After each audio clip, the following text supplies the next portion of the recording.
The topic that is assigned to me is power of story and testimony. Please allow me to add words, no? Power of story and testimony. Effective communication is the key to power and testimony. Power of story and testimony. So dinagdag ko lang po yun. That an effective communication is the key for the power of story and testimony.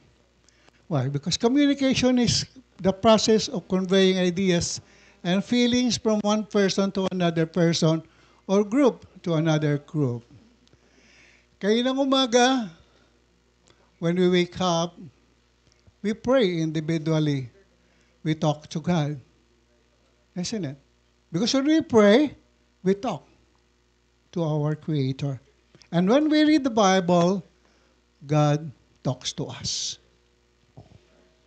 So it's person to person. And then we proceed to the chapel. And we pray as a group. We talk to God as a group. And we thank God for His blessings to us. And then that effective communication is sending and receiving of informations. Sending and receiving of information. It's not only just talking and it's also already a communication. No! Ang pakikipag-communicate po ay hindi lang yung pagsasalita. Huh? Even a small gesture, no? Or body movement, you can communicate to others. Core. When we put our hands here, what do you mean by this? What? I think heart. I said core.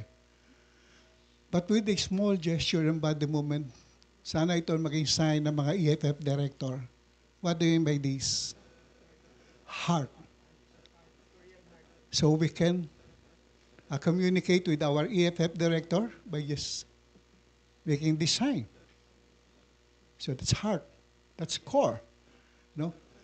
So, Father Salvador Marino told us yesterday that we have to learn how to listen, receiving information. No? That we have to be aware of what's happening now.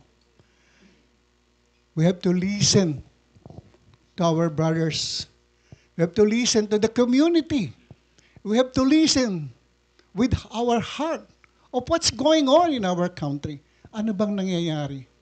Sabi po ni Father Salvador. Kailangan tayo maging vigilant. Kailangan tayo makiramdam. Huh? So that's part of communication. Hindi pwede magsawalang kibo. Kailangan tayo matuto. Sapagkat our country now and the whole world is broken. We are in chaos. Our country is sick.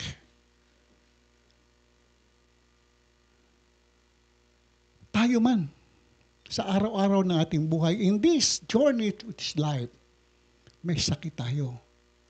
What is that? Stress. We have the anxiety. Lahat na tayo. We don't know what will happen tomorrow. Yun nangyayari sa ating bansa ngayon. Ang pag-aaway ni Amy at saka ni Bongbong. What will happen on November 30? Meron bang masisintensyahan na mga kontraktor? O yung mga nagnakaw sa ating bayan, sa kaban ng bayan? Still, we don't know. But the question is, the big question, what will happen if after November 30, after few months, walang nasintensyahan, walang nakulong? What will happen? Guilt. Galit na ang tao. Still, we don't know. That's why we are suffering from anxiety. Ang sabi ho ni Father, patuloy na yung makiramdam. Ha? kailangan tayong huwag magsawalang kibo. Okay? Let's be vigilant. So effective communication is understandable transmission of information. Understandable transmission of information. There's a story of a couple. Meron pong mag-asawa na mayroong 8 anak. 2 lalaki at 8 babae. Noong unang mga panahon o taon ng kanilang pagsasama, they're not having a problem about communication, especially sa kanilang sex life. Pero nabagong lahat yung kanilang values because dumami ng kanilang anak, they have to focus at magyan ng panahon, ng priority, yung pagpapalaki sa kanilang mga anak. Kaya po nahihirapan si lalaki kung paano ipararating sa kanyang wife na gusto niya makipag-sex. Ang sabi po ng babae, madali naman, sige, ganito na lang. Sumipol ka lang. Ano yung sipol? Whistle. Sumipol ka lang. Hindi ako marunong eh. Sumipol ka lang. Yup! Alam ko na yan. Okay, dambilis. So that's communication. Just whistle lang. Kapag communicate siya. Paano naman kung yung babae gustong makipag-sex sa lalaki? Anong gagawin? Madali yan.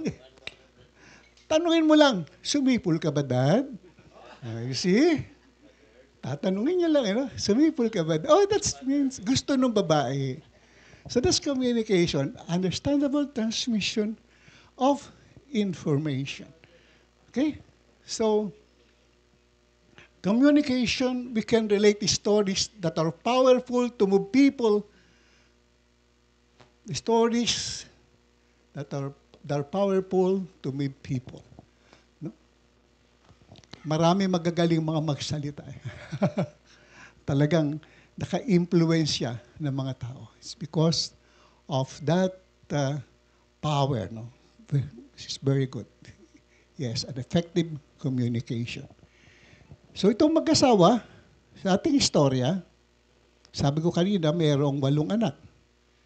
Yung lalaki, ang pangalan, 2 batang lalaki, ang pangalan is Peter and John. Yung mga 6 ay mga babae. Anong pangalan ng 6 babae? Sabi, Flor. Lahat sila Flor ang pangalan. Oh, paano yung tatawagin mo yung mga anak mong babae? Paano? Sabi, madali lang. Yung unang pangalan, ano yun? First floor, second floor, third floor. You know, the power to move people. The power to change the life of people. Effective communication for the powerful to attain fame and power. So kung epektibo, marami sa atin ngayon ang nadadala, no, ng mga magabating magsalita. Marami pang sa mga Pilipino ang tanga pa rin sa pagboto. Nadadala ng magagaling na mga pananalita at siyempre, yan, pera. Kasama yun. But we are influenced. No? At ngayon, binanggit kanina rin, yung proliferation ngayon ng pagdami ng mga sekta. Yung pagdataw ng mga, how do you call them? Yung mga, ano yung Father? Yeah, mga born again, binanggit kanina yung daming, yung dating daan, yung bagong daan, no? Hindi na mala kung anong pangalan ibigay. Yeah. So, napakarami. So, magulo na rin. Ha? At ang ating iglesia, siyempre, patuloy na gumagawa ng mga katulad dito that for leaders, lalo na dito sa Knights of Columbus. Kaya siguro dapat mag-focus ngayon, no, sa nangyayari ngayon sa ating mga konseho. That we have to focus with the spiritual formation, yung ating EFF, no, Dahil po, nauubos na ang mga miyembro ng Knights of Columbus. Hindi po nauubos dahil namamatay lang. No. Marami po sa mga councils ang umabagsak. Dahil po, kulang, no, sa pagbibigay ng mga formation, kulang sa paghuhubog spiritually ng ating mga miyembro. Tanungin mo ang isang third degree member ng ilang, bakit tungkol sa ating relihiyon? Bakit ba abagin ng Maria ang tawag kay Mary? Babae siya, bakit abagin ng Maria? Hindi na alam. No? Hindi alam kung anong isasagot. Third degree. Meron niya po sa fourth degree.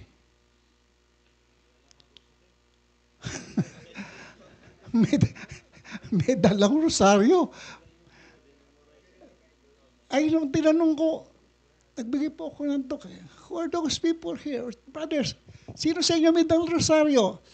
Taas sila, yeah, that's it. Good. O sino pwedeng mag-lead? O do you know how to recite the rosary? Ilan? O kumonti na lang. O now, sino ho yung pwedeng mag-lead sa atin dito ng rosary? Well, you know, that's the sad part of it.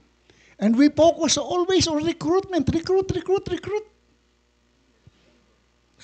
But who are those members? What happened to them? Some granites gustong maging granite sa election. Nagre-recruit. Kung sino-sino lang. Meaning, hindi na dumaan talaga sa talagang tamang interview. No?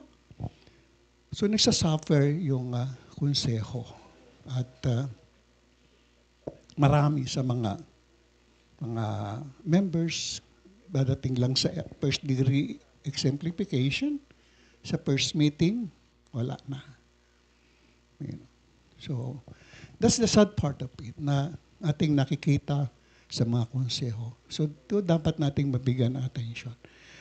Yeah, at yung EFF, ang core really play an important role in developing, you know, the spirituality of our members para po lumakas ang ating konseho.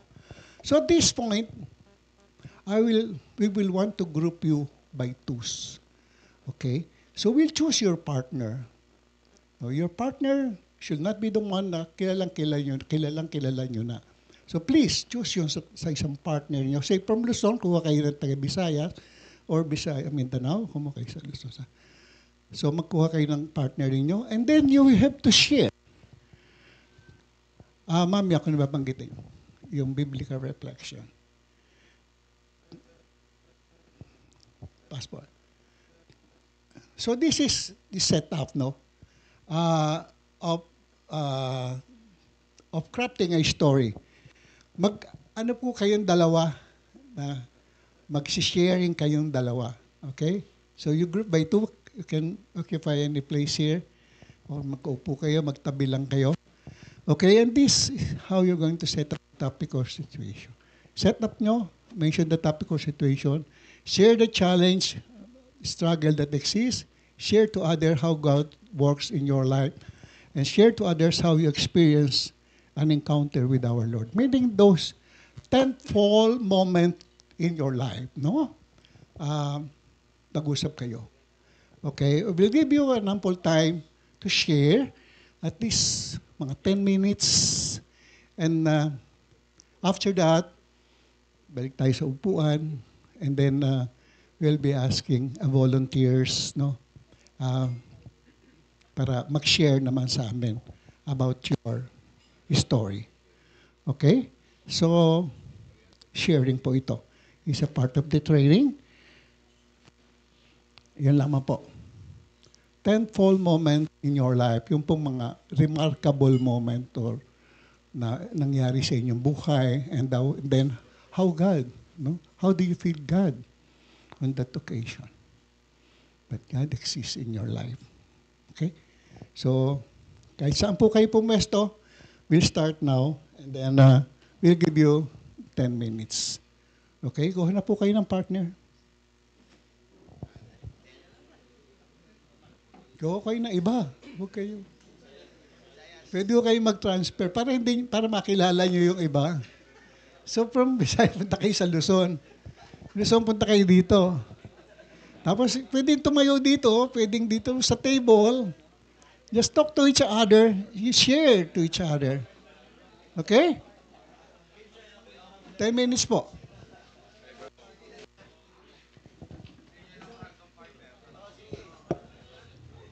We'll start our sharing. We'll call volunteers for the sharing. But before that, let us read the gospel. Ang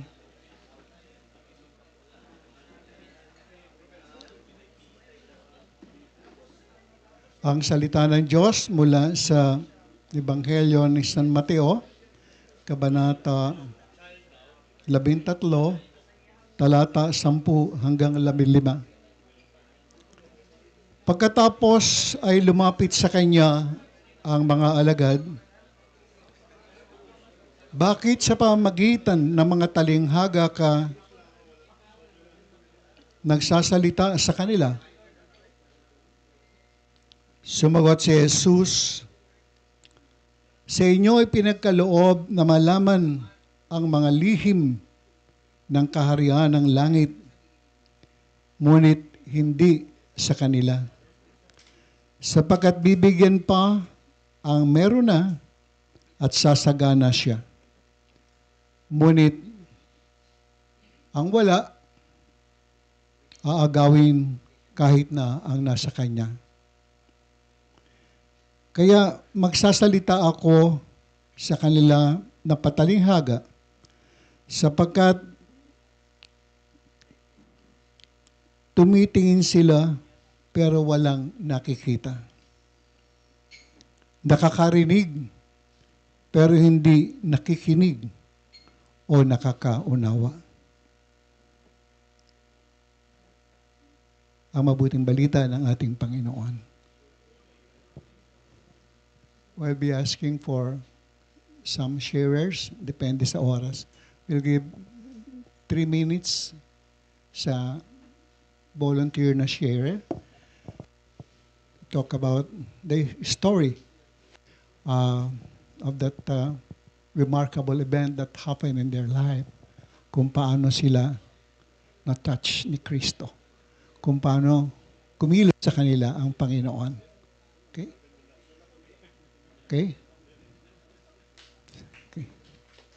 Volunteer? Anybody? We'll give you 3 minutes. Viva Jesus! Ave Maria! I would like to start my sharing with the word, the more you serve the Lord, the more you become beautiful. Yan. Kaya nga walang pangit na nights, 'di ba? Because we are serving the Lord. Ano po, bago po ako naging knights, ako po ay perpetually professed as lay Dominican. Yan. Itong aming member ng council, nililigawan ako na mag-knights. Sabi ko, ayoko sumama dyan, mga mayayaman lang nandiyan dyan. Tingnan mo, damit pa lang, magkano na? Sabi ko ganun, ayokong sumama. Pero dahil dun sa tawag, hindi kasi kailangan namin ng formator. Kasi yung aming formator, pupunta sa US, si Dr. Mahinay. Sabi ko, ano ba yan? Tawag ba yan ng Panginoon? So, nag-seminar po. Ang bilis-bilis po, naging 4th degree. Yan, ganyan. Tapos po, siyempre, pati itong core, nagsisharing. Sa 1st degree po, ang huli pong tinuturo ay devotion to the Blessed Sacrament. Pagpupunta sa adoration. Noong mga nakaraang buwan lang po, September, ako po ay nagmumotor from Manila to Bulacan. Kasi yung aking pamangkin. Hindi ko alam, na-dislocate po itong aking dito sa likod. May dislocation po. No? Tapos po, ang sakit pala pag may dislocation ka. Uupo ka, masakit. Tatayo ka, masakit. Higa ka, masakit. Parang the whole night sa masakit. Actually, nagpadala po ako sa sa orthopedic. Sabi ng wala naman nakita yung sa orthopedic, na disgrasya ka ba? Sabi ko, hindi naman po. Siguro sa kakasampa lang ng So, umuwi na pain reliever lang pong binigay sa akin at saka muscle, relactant. Sunday noon, kasi yung mama ko at saka ako, nasa bahay, tinawagan ko yung ka-brother, nights na minister. Yan. Sabi ko, brother, pwedeng magpa-communion kasi hindi ako makakasimba. Tapos, nung dumating siya sa bahay, pumunta ako sa comfort room, na yung baston ng nanay ko, yun ang binabaston ko. Pumunta ako sa comfort room. Tapos po, syempre, naglilinis kasi nga, you're going to receive the blessed, the body of Christ. Tapos po, may lumagatok sa CR. Yung buto ko. Sobrang sakit. Sabi ko, Lord, akala ko gagaling na ako, sinandiyan ka na. Sobrang sakit. Hanggang sa binihisan na lang ako ng kapatid ko kasi sobrang sakit. Hindi ko magalaw. Pero pinilit ko lumabas, natanggap ko ang ang banal na komunyon. Tapos umalis na silang lahat. Yung kapatid ko, nanay ko. Tapos nandyan yung Guadalupe. Tsaka Divine Mercy. Isa pa po nag-invite sa akin kasi may devotion po ako sa Guadalupe. Ang nights po kasi may Guadalupe, di ba po?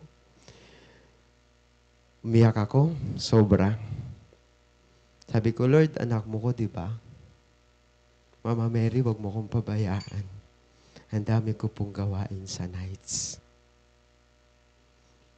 Wag mo kong pabayaan. Iyak ako, sobra. Binuhos ko lahat ng ko. Binyagan ako, bininyagan mo ako. Binyagan ako sa ngalan mo. Tapos nung nung mga 5 o'clock na yon, mga 2 o'clock pa ako, mga 1 o'clock pa ako napakomunyon eh. Mag-online mass po si Father Fidel Raura. Opo. So, pinilit ko po na pumunta sa laptop para i-on po yung laptop ko para po magsimba. At nung nakapunta ako sa laptop, hindi ko naintindihan kung papaano nawala ang mga 95% ng nararamdaman ko nawala.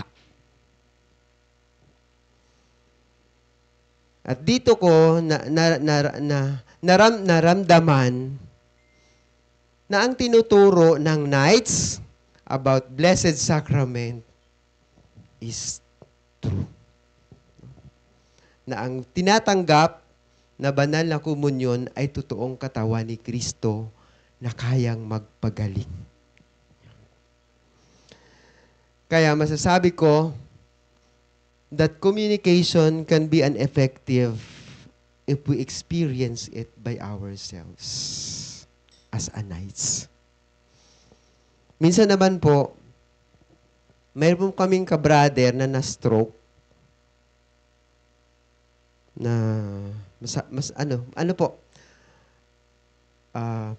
na-paralyze, na-paralyze, lumaki ang puso, ganyan ang kidney, no? May problema.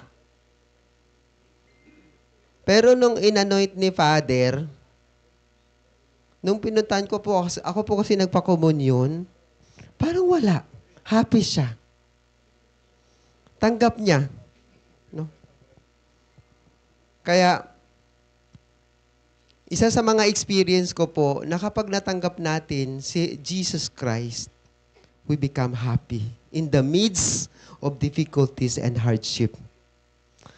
Yun lang po. Maraming salamat po. Salamat, Brad. Palakpakan natin ang Panginoon. Unang tumayo yun. Sandali lang po ito. Gusto ko lang po kasing ma-share sa inyo itong aking personal experience kay Lord na baka sakali ring makatulong sa mga kasama natin nandito. Ako po ay nagtrabaho sa barko for 25 years sa cruise ship. Doon po sa ikatlong taon ng huling taon ng 25, nagkaroon po ako ng hypertension na 180/110. Ang sabi po ng doktor, kapag hindi ko daw po yun naalagaan, matatapos ang buhay ko. Nag-decide po ang pamilya ko na umalis na ako sa barko noong 2017. Sa pag-uwi ko, na 180/110 ang aking blood pressure, from time to time nasa ospital ako, nag-decide ako pumunta sa simbahan ng Quiapo. Dalangin, taos-pusong panalangin, naharinawa, pasensya na po, dadadala lang kasi ako sa personal kasi ito na bigyan ako ng pagkakataon ng mahal na pong Nazareno. Nabigyan pa niya ako ng buhay para makapaglingkod sa Kanya. Kasi during the time ng pagbabarko, puro pera lamang, puro hanap buhay eh. Para for the sake of my family and my children na nagsisipag-aral. Pag umuwi ako ng Pilipinas, nawawalan ako ng time magsimba. During the time na nagsisimba ako parati sa Quiapo, Friday, umaga, minsan gabi, pista. Nagulat ako, biglang bumaba yung blood pressure ko na 130/100, 130/80, na wala ako iniinom na gamot. During the time na nasisimba ako, may lumapit sa aking babaeng, dahil umiiyak ako noon eh. Ang sabi niya, alam ko may problema ka. Pero ang advice ko sa iyo, uminom ka lang ng banaba, sambong, sa katanglad, mawawala lahat ng problema mo. Tinandaan ko yun. Pag uwi ko sa bahay, bumili ako ng isang damakmak na dyan sa Quiapo. Kasi wala namang masama yung herbal eh. So pagdating doon, naglaga na ako, gano'n. Dating ko sa ospital, sabi ng doktor, ano bang iniinom mong mga gamot at baka na-overdose? Kasi yung 130 180, na-monitor namin sa'yo, 180, 130 ngayon. Sabi, dasal lang po sa Quiapo. Yung milagro ng mahal po Nazareno, naramdaman ko yun. Kasi personal kong naramdaman, kasi 130/180, gamot lang, dahon lang ng sambong at saka banaba ang ininom ko. Si mahal na pong Nazareno, pagto sa puso mo ang pagtawag, hindi nila ipagkakait sa iyong tulong. Limang taon na ho ako ngayon. Cholesterol, uric acid, hypertension, wala po akong problema. Kaya po ako nakakalimot tumawag sa Kanya. From time to time, magsimba, mamanata, maglakad na nakatapak, magfiesta. Kasi yun na lamang ang pasasalamat ko. But, meron akong isang bagay na hindi nakakalimutan. Ano ba yon? Yung maglingkod sa kapwa at mag-constitute ako sa simbahan, mag-concentrate ako sa simbahan. As a Knights of Columbus, 7 taon na po akong district deputies ngayon, na talaga, binuhos ko talaga ang aking puso, ang aking buhay, para lamang sa pagbibigay pasasalamat, sa ibinigay na grasya sa akin ng mahal pong Nazareno. Kaya yung doktor ko, ang sabi niya, yung binigay mo example sa akin, isi-share ko doon sa mga hypertension ngayon. Baka sakali, na mabigyan sila ng mahal na pong Nazareno ng pagkakataong makapaglingkod uli sa simbahan. Yung pong araw, pag umuwi ako, kasi minsan ang bakasyon ko, 1 month o 2 months lang eh. Minsan 1 month and a half lang o 1 month lang, tatawagin na ako. Ang sabi ng asawa ko, ano ka ba? Hindi ka na napapahinga sa bahay. Pag nandito ka, sandali, nasa Knights of Columbus ka kasi baka ka ako may meeting o ano ba ang ano. Nung gumaling na ho ako, ang sabi ng misis ko, sweetheart, dahil 130/80 na blood pressure mo, dahil kayo mahal na po Nazareno, kahit sa simbahan ka na, kahit sa Knights of Columbus ka na tumira. Kaya po ngayon, ang asawa ko, lahat ng kamag-anak ko, sa probinsya, kamag-anak, kapatid, kapitbahay, nagdidiboto sila kay mahal na po Nazareno. because baka sakaling gumaling din sila. Sabi ko nga, kung tao sa puso nyo ang pagtawag, wala namang imposible. Pero kung tatawag kayo ngayon, magdadasal kayo mahal po sa Nazareno, pagdating nyo sa bahay, minumura nyo aso nyo, minumura nyo kapitbahay nyo, hindi rin tatalab yun. Kinakailangan ang puso ninyo, iyalay ninyo kay mahal po Nazareno. Yun lamang po ang may share ko na sana yung mga may hypertension dyan o may mga uric acid o cholesterol ay kay mahal po Nazareno lamang po. Maraming salamat po. Meron palang... Okay, so tapos na ho yung North, tapos yung South. Sandali. Can we ask for a volunteer from Bisaya and then one from Mindanao? O one Bisaya and then one from Mindanao. Yes, sir? Sige, tayo lang po. Sino po? Okay. So we need 2 more. One from Mindanao and one from Visayas. Okay? Good morning, everybody. GI po ako, Genuine Ilonggo. My mother is from Lambunaw. You know what is the story about Lambunaw, Iloilo? First class ticket. And my father is from Santa Barbara, Iloilo. Kaya GI. I was exemplified to the order in 1989. And in 1990, naging kaabag po ako. I mean, kaabag yung extraordinary minister of the liturgy and the Eucharist. Yung nagba-Bible service at saka tumutulong sa pagbibigay ng komunyon sa faithful. Now, in my time as kaabag, I was also a member of the Couples for Christ and nagli-lecture ako sa Couples for Christ. I was invited once by one of our leaders of Couples for Christ to give lecture. But sad to say, ito siya, lumipat po ng ibang religion, yung couple na nag-invite sa amin ng misis ko. So that I was challenged na bakit marami sa ating mga brothers and sisters na Katoliko lumilipat sa ibang mga religion. So that I made a parang resolve na during my sharing in my Bible service sa mga patay, sa chapel, magbibigay ako ng catechism, apologetics, at saka sharing about the Bible, about the reading, para matulungan po yung ating mga kasamahan ng mga Katoliko na kulang sa kaalaman sa Bible. Kasi aggressive kasi masyado itong mga protestante. Kahit na in our casual conversation, i-inject agad ang kanilang religion or yung kanilang belief.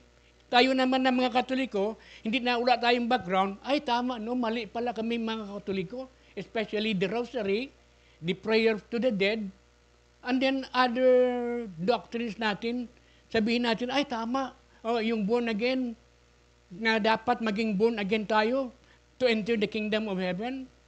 Kung wala tayong alam, we will just say, tama, sige, lilipat na lang ako. Yun ang nagiging result ko in my years as a kaabag, and in fact, I was once a president of the kaabag in the late 90s. And with that, I believe na marami akong natulungan sa ating mga brothers and sisters. Kasi imagine my homily siguro for the last 10 years, halos ganoon na lang ang aking sharing, hindi pala homily, ang aking sharing o ang aking paambit sa Ilonggo. Ganoon na lang. Hindi ako nag-change, I only change later na in my being a kaabag. At saka isang bagay pa rin, mga brothers, marami sa atin dito mga ex-seminarians. I was also an ex-seminarian of the Junior Oblates of Mary Immaculate in Cotabato City, or OMI. And in fact, during my regency, or sabihin natin na lumabas ako ng seminary, I was angry with God. Sabi ko, Lord, bakit gusto kong maging pari? Bakit hindi mo ako binigyan ng chance na maging pari? So, nagalit ako kay Lord. Siguro mga 3 years or 2 years or 5 years ako na parang I disregarded the Lord. Pero si Lord is very loving. Binalik niya ako sa fold through the Couples for Christ and through the Knights of Columbus. Yan lang po. Salamat po. And now, last sharer from Visayas. Visayas region. Ay, Mindanao. Visayas ba yun? Mindanao, okay. Thank you. Okay, good morning, Brother Knights. So, di pa tatalo, taga Mindanao daw. Joke lang. Okay, so, by the way, I'm Brother Leo Montalban. No? So, I am the State AFF Director of the Mindanao State. No? I am from Davao City. Okay, so, actually, kasama sana ako dun sa US nung September. Kailang di ako tinanggap ni Trump. Na-deny yung visa ko. But I think God has other way why my visa was denied. No? Kasi the following week, nakapag-book ako, sabi nila, kailangan mo munang mag-travel other countries. So, the following weeks or 2 or 3 weeks, nakapag-book ako, Hong Kong, with my family. So, siguro ito yung muna ang kwan. Kasi parang, sabi nga ni Brother Mark kanina, nag-sharing kami, parang personal lang yung kwan mo, papuntang US. Parang ganon. So, yun nga, isa yun. So, I know that God or the Lord worked on it. No? Hindi pa ngayon. So, maraming pagkakataon. Okay? So, but my sharing is, this is about my personal experience, no? That I believe that God, na siya talaga ang may gawa. Okay. So, I was a member of the Knights of Columbus at age of 21. So, batang-bata. Pero, I am already a Colombian squire before that. Batang-bata. So, when we say bata, medyo marami pa tayong kalokohan, di pa tayo going straight sa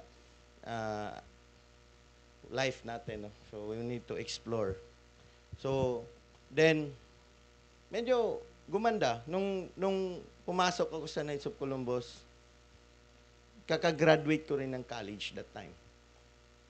At natanggap din agad ako ng trabaho. So, I devoted. But, lumayo ako sa sa council ko. So, hindi ako naging active. Siguro mga 4 or 5 years, lumayo ako. At I experienced a difficult life nung lumayo ako. No? I got married, hirap. No? My wife, nagkaroon kami ng anak. No? Medyo hirap talaga, tinaguyod. No? So, when we decided, lumipat ako ng work, yung wife ko nagkaroon din ng work, bumalik ako doon sa council ko. Bumalik ako, naging active ulit sa Knights of Columbus. And everything changed. No? I have a new work, lower rank. No? Sinabay ko as being a Knights of Columbus active member. I was elected, every time na I'd been elected in a position, ito lang talaga napansin ko, in a position sa council, yung trabaho ko rin, ang level is tumataas. Okay? Naging supervisor ako, nung nag-grand night ako, naging supervisor ako. Hanggang naging district deputy ako, naging manager ako. Amen. Oo. Naging manager ako. No? Hanggang tinanggap ko yung being assistant diocesan coordinator. No? Manager pa rin. No? Pero ibang level. Tinaasan konti yung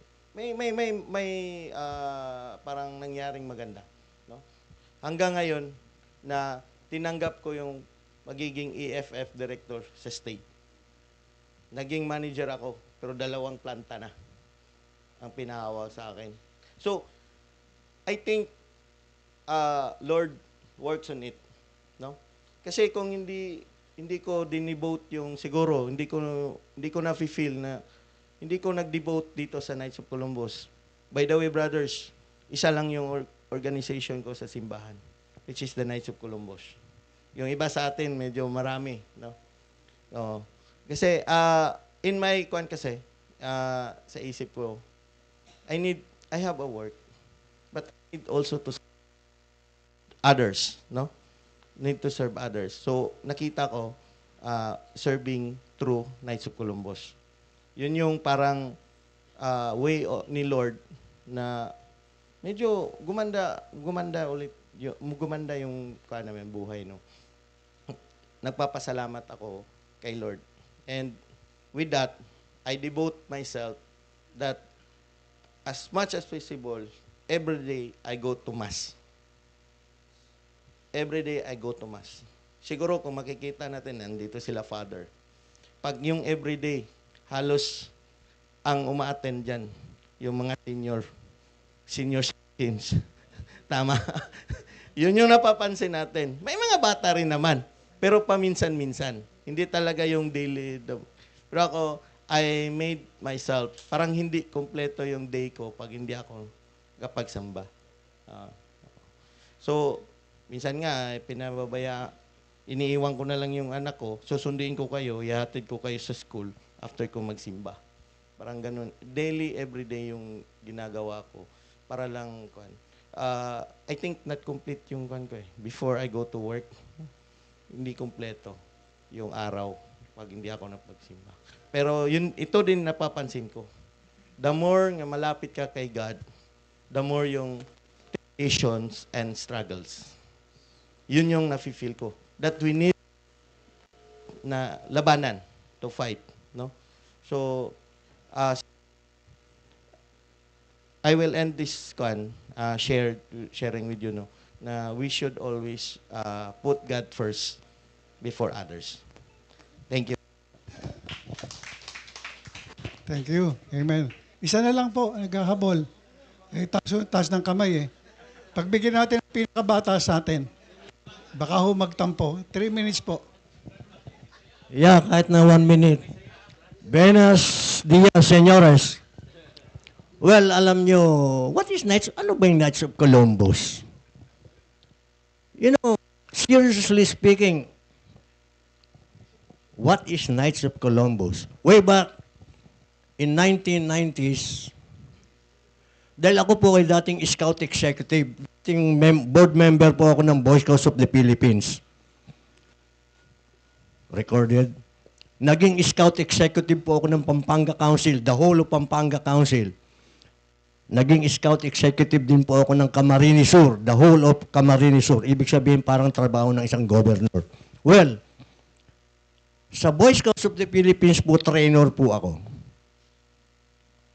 Mga topic is about leadership, public speaking, organization setup, everything. Marami po. So, nagko-conduct po ako ng seminar way back throughout the Philippines. Ang linelecturean po namin mga teachers. Until such time, dahil ako po ay may bahay din sa Soldiers Hills, may bahay din ako sa Bulacan at sa Laguna, dito po sa Muntinlupa, may kapitbahay ako na Knights pala siya. I was not thinking na interesado pala siya akong recruitin. So one Sunday, sabi niya sa akin, brother, halika, sisimba ka ba? Oo, kako. Halika, sabay na tayo. O, sige. Simba kami sa Muntinlupa. Ang intention pala nitong kaibigan ko, itong kapitbahay ko na ito, meron pala silang monthly meeting ng Knights of Columbus doon. nung araw na yun. So ako naman, wala sa akin. Sige, nagsimba kami. Simba. After the mass, pare, dito tayo sa likod. Makimerienda tayo rito. Sabi sa akin, sama naman ako. Yung pala, monthly meeting nila. So, sa ganitong pangyayari, nanonood lang ako dahil estranghero ko dun eh. Hindi naman ako member eh. Bigla akong dinapitan. Pilapan mo ikayan. Form 100. Ako naman, parang wala lang kasi. Pirma. Fill up, pirma. Tapos nung nagsalita na, welcome, our new member. Palakpakan. Ako naman,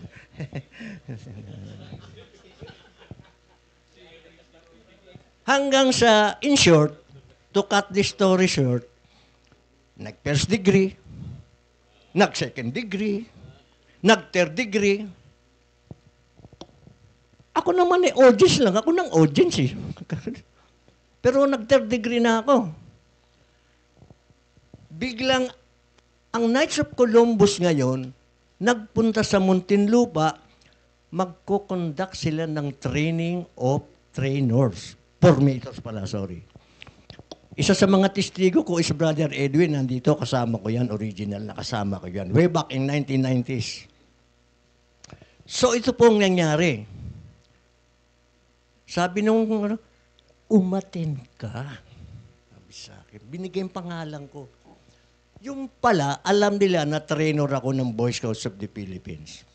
Braggingly aside, hindi po ako nagyayabang. At yan, recorded po sa Boy Scouts of the Philippines. At saka sa pick-up po, trainer din po ako ng Police Criminal Association of the Philippines sa Krame. At saka sa mga security guards, trainer din po ako. So ngayon, in short, babalik ko po sa Knights of Columbus. Katulad dito, pinagsasalita po doon. So, nagsalita ako. 3 minutes lang, pinahinto ako. Thank you. A big hand, sabi nga, a big hand. Hindi po siya pagyayabang. Brother Art Bansuelo, sumalangit nawa. Brother Jack, sumalangit nawa. Siya pa yun, Raul Villanueva, mga original pong mga kasamahan namin. Doon mismo, sa seminar na yon, ginawa akong formator. Hindi na po ako pinadaan ng mga 3 months. Hindi po pagyayabang. Totoo po yan. Recorded po yan, di ba? Ginawa po akong formator po. Hanggang sa tinuruan ako ng tinuro ni Art Bansuelo, lahat ng topics na yan, hindi pwede yung pag sinabing, ikaw speaker ka, mamimili ka ng topic? No. Kailangan yung 6 na topic, alam mo lahat yun. So we did that. Inikot namin po ang Apari to Palawan. Totoo po yan. Inikot po namin niya way back. So doon ako nagising. Kailangan pala ako ni Lord. Lalo na pag ang topic ko ay Christ in the Mass, Christ in the Church, the Bible. Lord, ang dami ko palang pagkukulang sa inyo. Ngayon ko na-realize na ako pala ay talagang dapat maglingkod sa inyo. Doon ko nalaman na ako pala isang Katoliko. Dapat i-share ko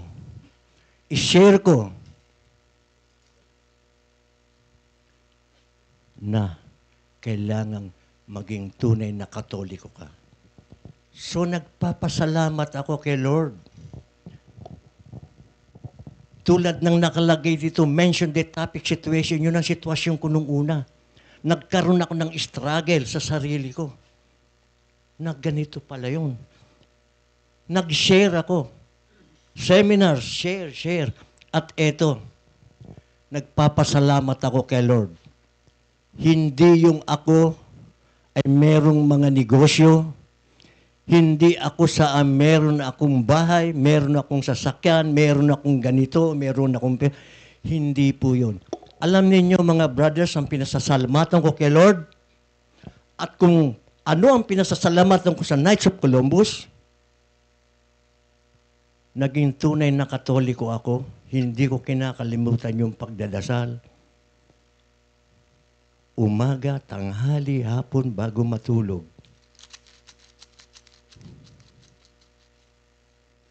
At alam po ninyo,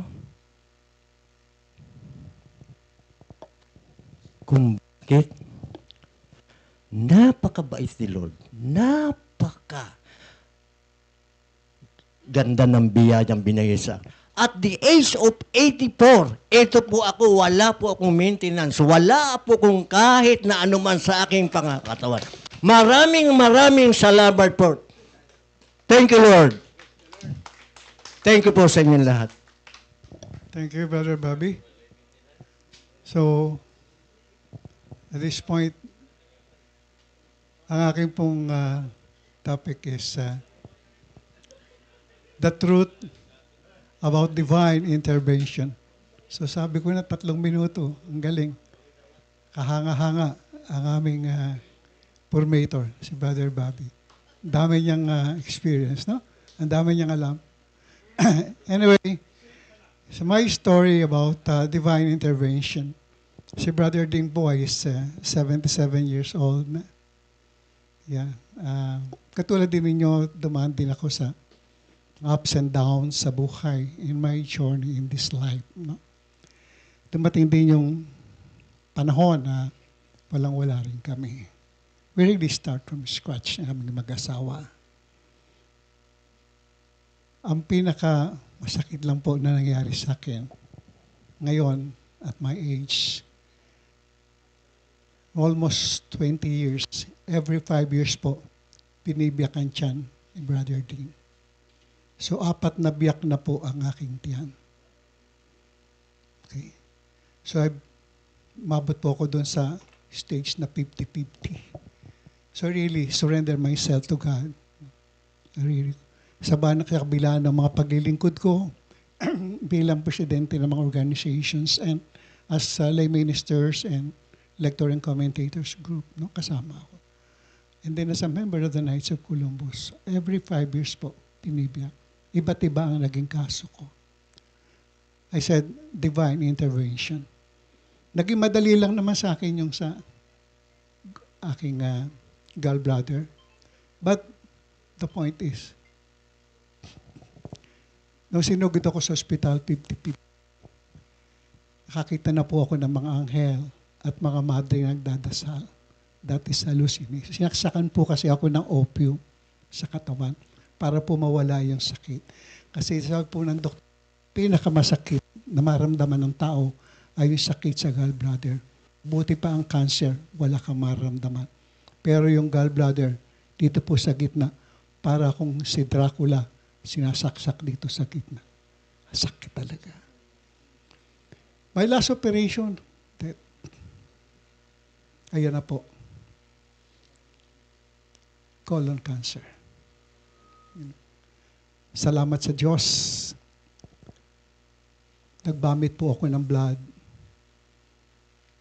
So, tinugod ako sa hospital. And then 50-50 rin.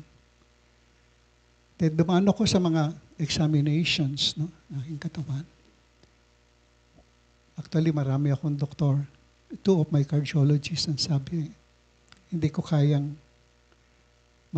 makasurvive, no? Sabi ng doktor. After the operation, kinausap ako ng doktor, kinumpunta ko, sabi, Brother D, Mr. Senko, sabi niya, Philip talaga kami. Ayaw ko pong payagan na kayo ay operahan. I talked to your surgeons. 3 yung surgeons ko. I talked to your surgeons na huwag ituloy yung operasyon. But they have to choose. Kasi tuloy-tuloy yung aking pagbabamit ng dugo. Pero can I stand the operation? Sa kabila ng masama na yun. lagay ng aking puso. Nag-standby daw sila, but they were amazed how my heart performed during the operation. It's really black and white, sabi niya. There's really a divine intervention, sabi po ng aking doktor. Nagpasalamat ako dahil sa dami ng mga nagdasal, yung mga prayer warriors sa aming parokya, at ang mga nakasama ko sa Knights of Columbus, nananalangin, at nandun, nagpuntahan sila sa ICU during my recovery. Nakita ko sila lang umiyak lahat. At ang aking mga kapatid. Sabi ko, wala na. Tapos na sana ako. But, sabi ko kanina, divine intervention. Meron pang nais na ipagawa sa akin ng Panginoon. After my 30 years of service sa Knights of Columbus, mapalad ako. Napadala pa ako sa New York for more than 5 days. Walang bayad. Imagine, magkano gasto sa aeroplano. So, kami ni Tonton, ang layman, ang laiko na pinadala. Palapakan niyo si Tonton. Kaya kasama ko po at ang aking mga kasama mga kapari na nandito, si Father Salvador, si Father Pedro, po si Monsi. At ang sabi ko na lang po, dahil meron pa akong mission, maybe, ito pong pagpakatatag ng core program, no, ng Knights of Columbus ay nasabi ko doon po sa St. Mary's Chapel, St. Mary's Church sa Connecticut, sa tomb ni Father McKipney. Umiiyak po ako. Sabi ko, dinasal ko sa kanya that I will spend the rest of my life and my days serving the Knights of Columbus. Thank you very much.